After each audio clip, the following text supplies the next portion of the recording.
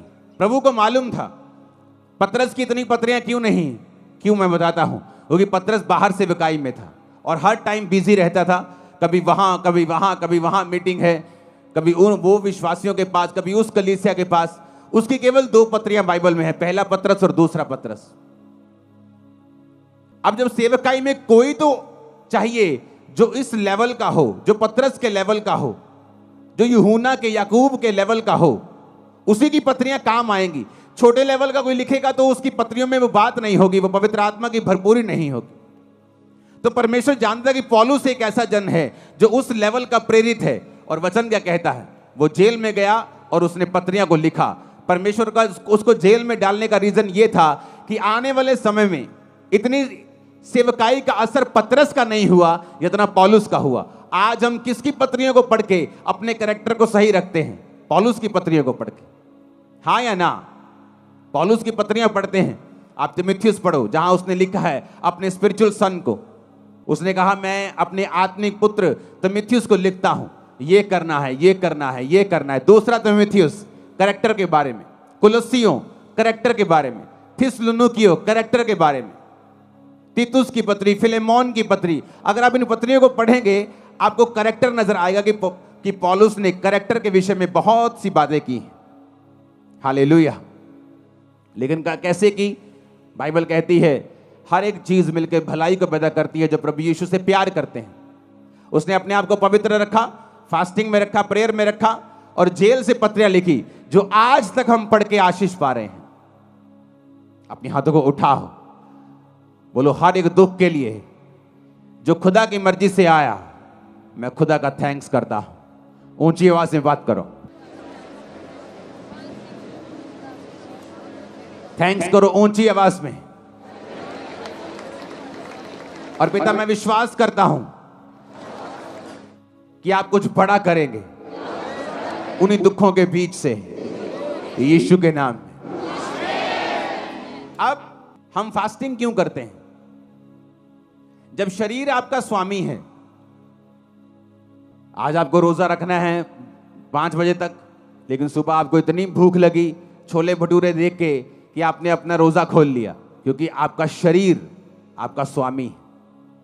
आप फैसला करके उठे नहीं ये व्यभिचार से मैं दूर रहूंगा, लेकिन आज वो लड़की बड़े सुंदर कपड़े डाल के आई, आप अभी भी उसे देख रहे हैं। क्यों? क्योंकि आपका शरीर आपका स्वामी है। जब आपका शरीर आपका स्वामी है तो आपकी लाइफ में वो काम नहीं हो सकते जो आपको बंधनों से मुक्त करेंगे, फ्री मैन आपको करेंगे, एक लेवल तक आपको लेके जाएंगे। आप कभी उस लेवल तक नहीं आ सकते क्योंकि आपका शरीर आपका स्वामी है। आपको मालूम है कि आपका मोबाइल, आपकी फेसबुक स्क्रॉलिंग आपके टाइम को वेस्ट कर रही है। ये टाइम आपको प्रेयर में देना है। क्यों? क्योंकि आपका शरीर आपका स्वामी है। आप जब फैसला कर लेते ये काम मैं नहीं करूंगा और आप प्रार्थना में चले जाते, उस तरीके से आप अपनी आत्मिक लाइफ को, अपनी आत्मा को अपने जीवन का स्वामी बना देते हैं। और वचन कहता है जो आत्मा से चलेगा वो जिएगा। आमीन। आप जानते नहीं आत्मा में रहना और प्रार्थना और उपवास में रहने से कितने बंधन टूटते हैं और कहां ये चीजें लगती हैं जाके, आपको मालूम भी नहीं। जब प्रार्थना उपवास में मैं पिछले दिनों में था तो प्रेयर कर रहा था तो परमेश्वर दर्शन देने लगा। ऐसे दर्शन नहीं देने लगा कि मैं कुछ मांग रहा हूं प्रभु से कि मुझे ये चाहिए, मुझे ये चाहिए। जस्ट मेरी आदत है खुदावंद की प्रेजेंस में बैठना और बैठे रहना और प्रेयर करना और बेदारी के लिए प्रेयर करना, लोगों के लिए प्रेयर करना। मेरा अपना कोई मसला नहीं है खुदावंद के सामने। मेरे मसले चर्च के होते हैं, आपके होते हैं। आप यहाँ काउंसलिंग के लिए आते हैं, आपके केस मोबाइल पे मेरे पास आते हैं। जब उनसे हल नहीं होता डायरेक्ट मेरे पास आते हैं तो मैं लिख के भेजता हूँ, इसको ये कहना है, ये कहना है, या सिर्फ ले हैंड में खड़ा करो, या इसको रोजे रखवाओ, या मुझसे मिलाओ, इसे ऑफिस भेजो। तो मेरा मसला सिर्फ आपके साथ होता है। आप प्रभु की प्रेजेंस में होते हैं, परमेश्वर आपकी लाइफ को फ्रूटफुल बनाता है, इफेक्टिव बनाता है। वो आपके बिजनेस के बारे में आपको दर्शन दे सकता है। आपका बेटा जो बचा नहीं है, नशे करता है, उसके बारे में आपसे बात कर सकता है। आपकी वाइफ के बारे में, आपके हस्बैंड के बारे में, आपके बच्चों के बारे में, आपकी सेहत के बारे में, किसी भी बारे में वो आपसे बात कर सकता है। जो चीज कमजोर है, शैतान के हाथ में है, बंधन के नीचे है, उसके बारे में प्रभु आपसे बात करता है। इसलिए तो वचन में लिखा है कि मैं अपने वचन को भेज के अपने लोगों को चंगा करूंगा। जैसे आप बिजली का बिल भरने, पुराने टाइम में लोग लाइन में लगते थे, पता नहीं आज लगते हैं कि नहीं लगते, ऑनलाइन हो जाता सब कुछ, लेकिन लाइन में लगते। तो आप लाइन में तो लगे हुए हो, छुटकारे की लाइन में, हीलिंग की लाइन में, लेकिन जब तक आप फास्टिंग, उपवास, प्रार्थना, तौबा, शरीर के कामों से मुक्त होकर प्रभु के सामने समर्पित आप नहीं होंगे, तब तक आप लाइन में तो हो पर आपका नंबर नहीं आएगा।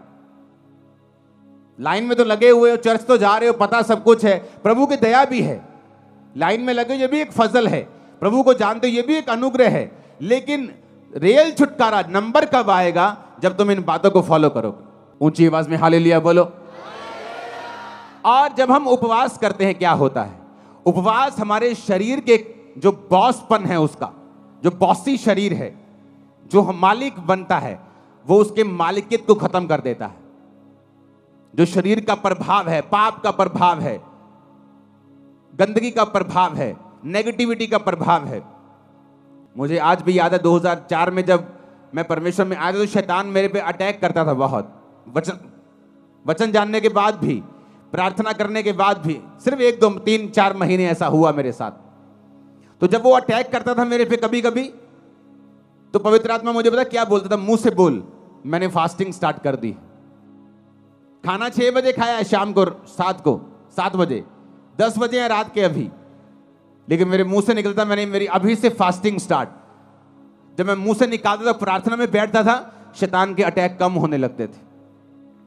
सिर्फ मुंह से निकाला, फास्टिंग स्टार्ट है। मैं फास्टिंग से, प्रेयर से, उपवास से शैतान के ऊपर मैंने फतह पाई। जब आप फास्टिंग करते हैं, आपका जो शरीर बॉस है, उसकी जो मालिकियत है, बॉसीपन है, वो खत्म होता है। वो कम शरीर जो है, उसकी जो इच्छाएं हैं, वो आप देखना फास्ट रख के, खासकर जो लोग दिन रात के फास्ट में, दिन के फास्ट में ये इतना प्रभावित नहीं होता। मैं आपको बता रहा हूं, फायदा होगा, उसका फायदा होगा।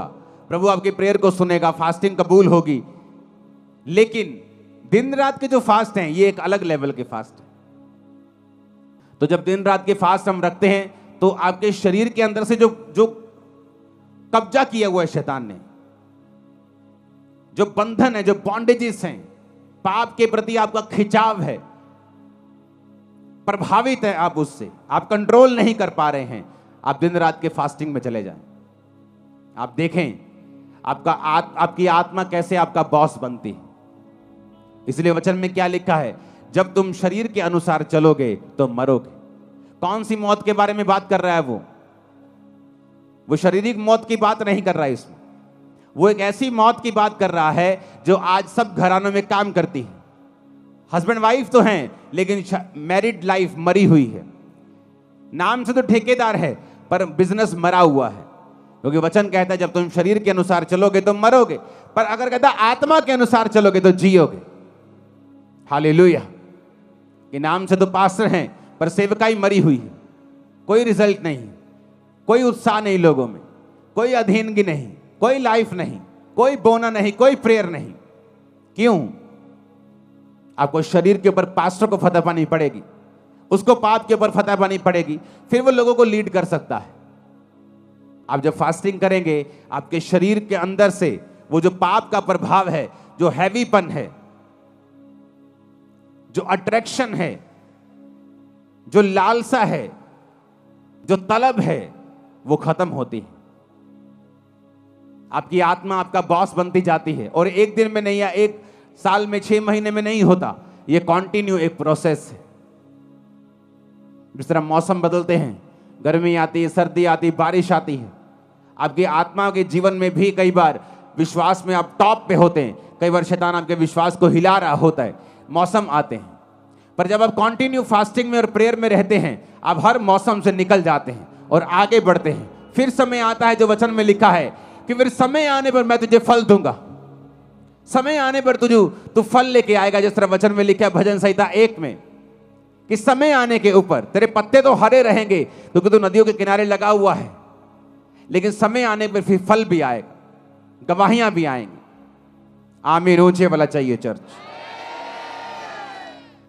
अपने पड़ोसी को बोलो, जो कोई अपने आप को इनसे शुद्ध करेगा वो आदर का बर्तन ठहरेगा और स्वामी के काम आएगा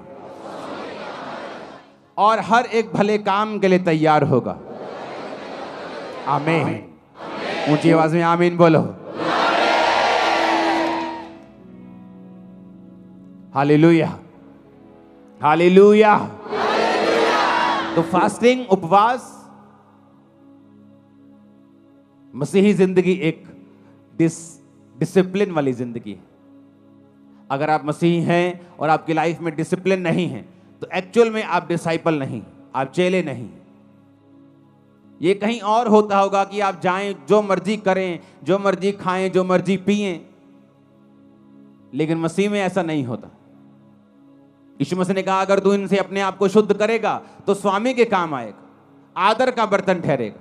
क्योंकि बड़े घर में आदर के बर्तन भी होते हैं और निरादर के बर्तन भी होते हैं। तू देख अपने आप को परमेश्वर के घर का आदर का बर्तन ठहराना चाहता है या निरादर का बर्तन ठहराना चाहता है।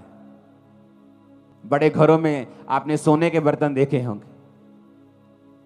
ये जी बोन चाइना का सेट लेके आए हैं जी 15,000 का। कभी कूड़ेदान लेके आए हो 20,000 का, 25 कूड़ेदान लेके आए हो कभी? 1 लाख रुपए का कूड़ेदान लेके आए हैं जी, सोने के। इसमें ओरिजिनल 24 कैरेट गोल्ड का उसमें लाइनें लगी हुई हैं। आप कभी नहीं करो। आप कूड़ेदान लेके आओगे, बस मजबूत सा दे दो जी, कूड़ा डाले तो टूटे नहीं। लेकिन बर्तन लेके आओगे शानदार, जिससे पीना है, जिससे खाना है। काम हमारे निरादर के बर्तन वाले हैं और प्रभु से हम कहते हैं कि हमें आदर क्यों नहीं मिल रहा, मेरा बच्चा मेरा आदर क्यों नहीं करता। तुम प्रभु का आदर नहीं करते, लोग तुम्हारा आदर नहीं करते। मेरी फैमिली मेरे अधीन नहीं है जी, तुम परमेश्वर के अधीन नहीं हो, इसलिए तुम्हारा परिवार तुम्हारे अधीन नहीं।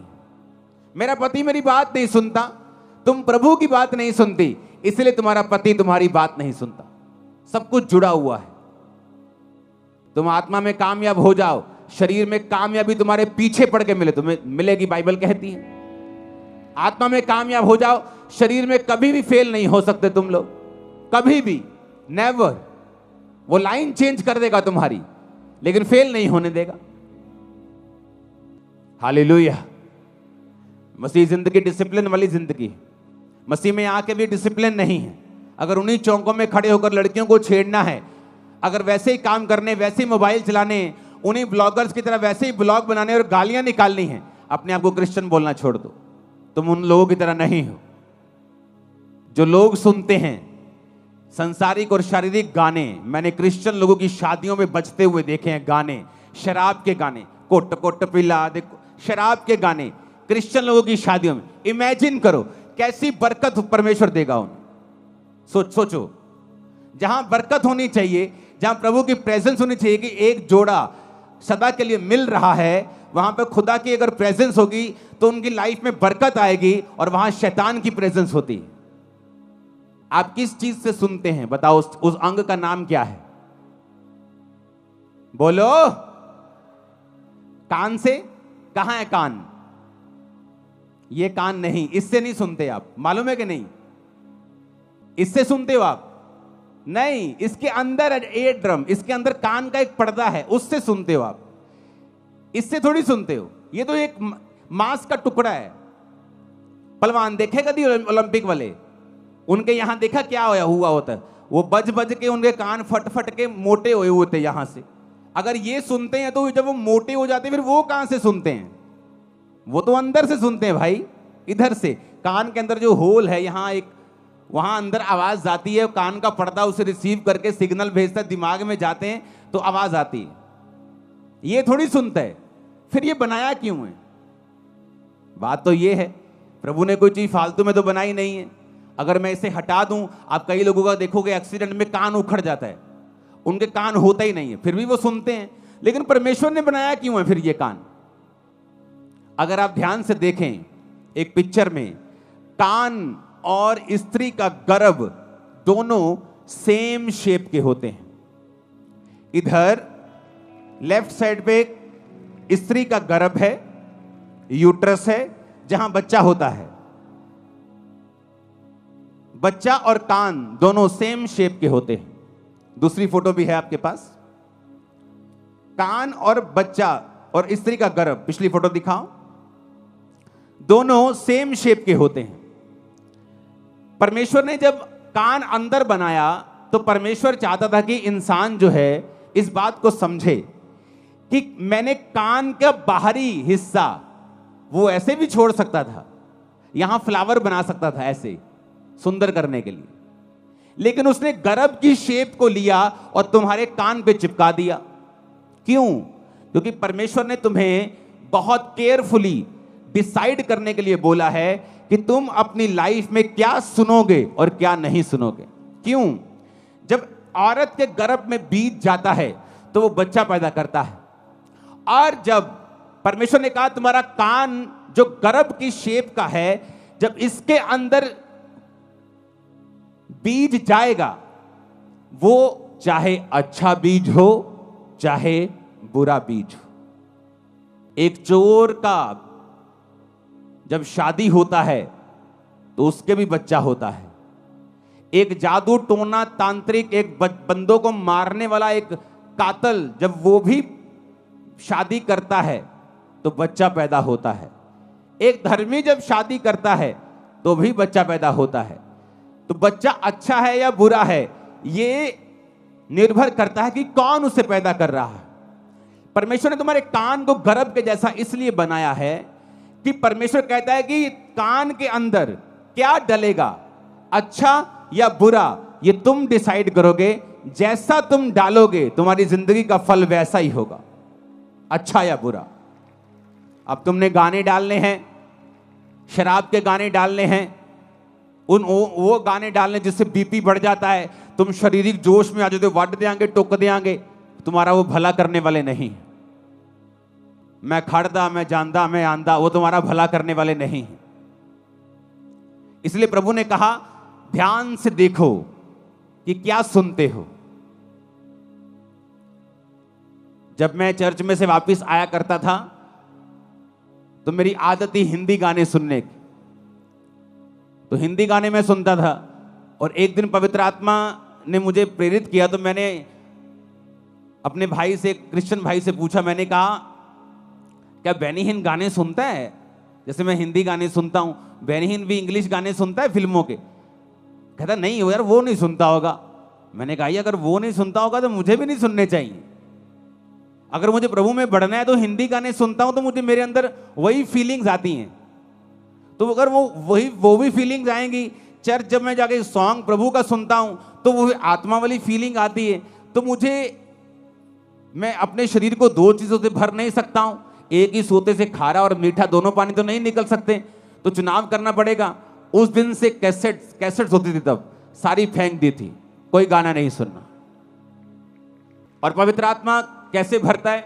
जब मैं सॉन्ग सुनता था, ये सुखविंदर साथ होता था सॉन्ग 2004 से 5 से, जब गीत गाते थे, सॉन्ग सुनते थे, तो वो सॉन्ग सारा हफ्ता दिमाग में बजता था जब तक अगली मीटिंग नहीं आती थी। 3-4 दिन वो सॉन्ग बजी जाना आत्मा में, जब तक कोई और सॉन्ग नहीं सुन लेना। तो उस वजह से पवित्र आत्मा से हम भरपूर रहते थे, सब लोग जितने इस नियम के ऊपर चलते थे। तो परमेश्वर ने कान क्यों बनाया, उस फोटो को देखेंगे। परमेश्वर ने कान गर्भ के जैसा क्यों दिया है, जबकि जो सुनने वाली चीज है वो तो अंदर है,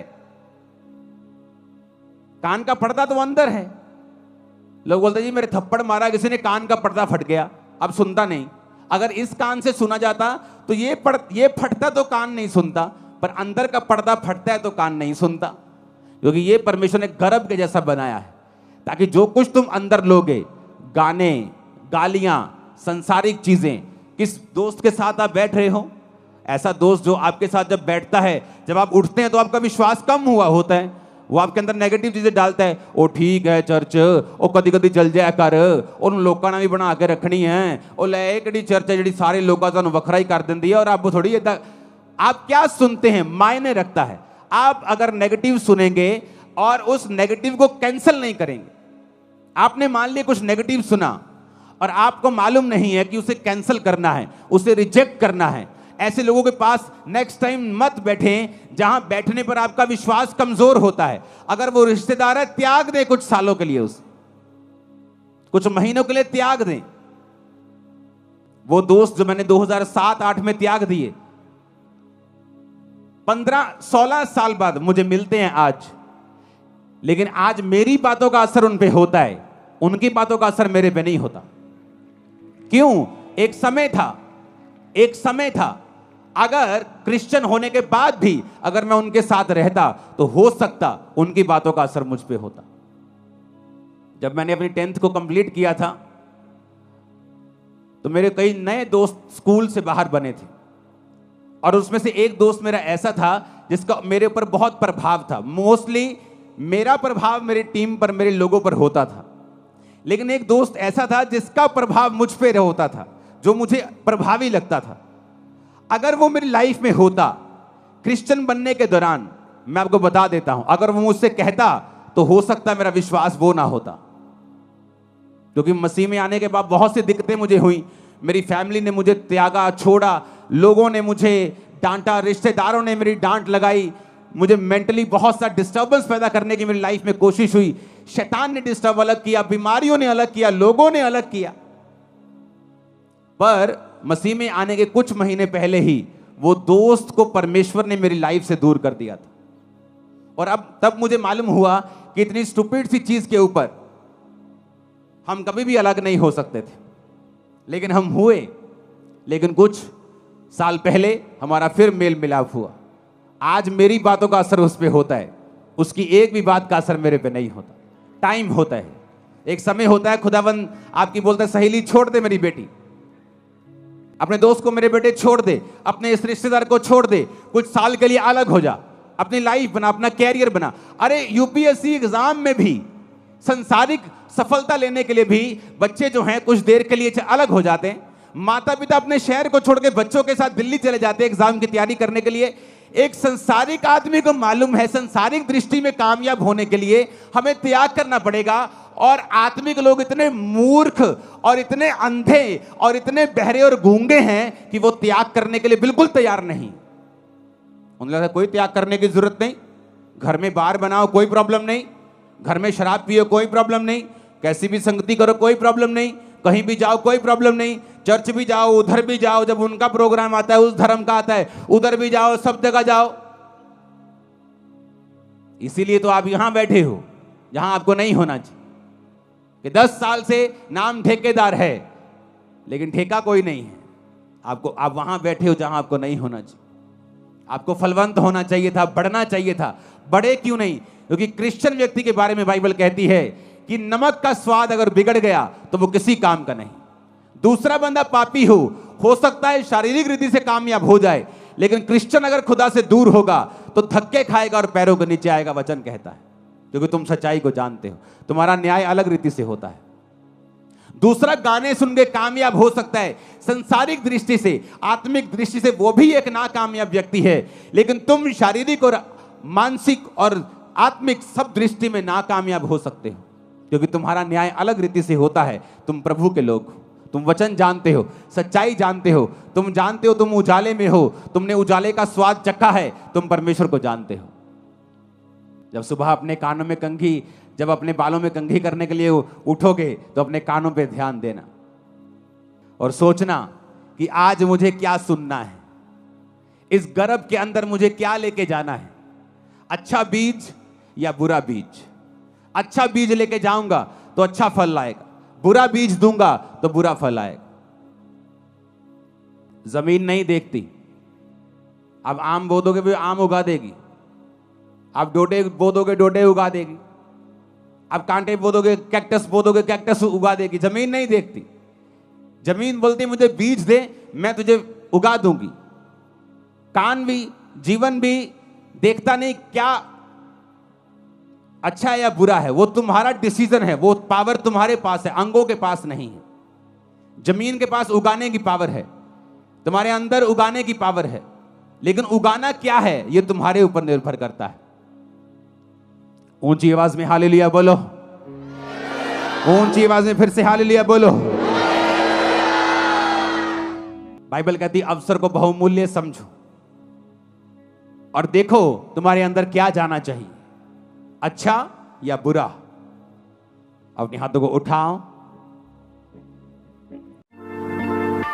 परमेश्वर के गहरे वेदों को परमेश्वर के दास के द्वारा जानने के लिए और ऐसी और नई वीडियोस को देखने के लिए हमारे YouTube चैनल को सब्सक्राइब करें और साथ में बेल आइकन को प्रेस करें ताकि ऐसी और नई वीडियोस की नोटिफिकेशन सबसे पहले आप तक पहुंच सके। जुड़े रहें परमेश्वर की हजूरी के साथ। God bless you.